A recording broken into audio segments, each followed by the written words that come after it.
శివ పార్వతుల కలయిక అనంతరం దేవతల ఆశలు వికసించాయి. కారణం తారకాసురుని సంహారం చేయగలిగే ఏకైక శక్తి శివుడి పుత్రుడే. శివపార్వతులు కలయిక అయిన శక్తులు అగ్నిలో చేరాయి.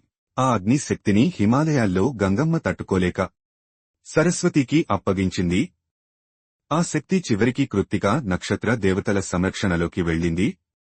అందుకే శివకుమారుని పేరు కార్తికేయుడు యుగా ప్రసిద్ధి పొందింది. ఆయనకు సుబ్రహ్మణ్యుడు, స్కందుడు, మురుగన్ వంటి అనేక పేర్లు ఉన్నాయి. కుమారస్వామి అమోఘమైన శక్తితో జన్మించిన శివపుత్రుడు. ఆయన చిన్ననాటినుంచే దేవతల చేతిలో శస్త్రవిద్యలు నేర్చుకున్నాడు. అగ్నిదేవుడు ఆయనకు పవిత్రమైన వేల్ అనే శక్తివంతమైన ఆయుధాన్ని ఇచ్చాడు.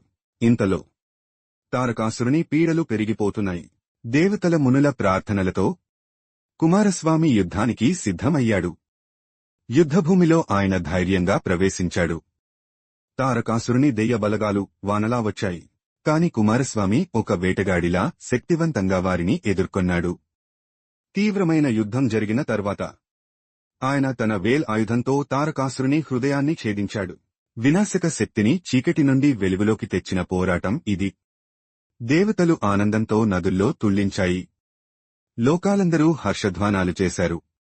రేపటి ఎపిసోడ్లో శివుని మరో రూపం, భైరవుడి ఆవిర్భావం, శక్తి పీఠాల రహస్యాలు. సబ్స్క్రైబ్ చేయడం మర్చిపోవద్దు.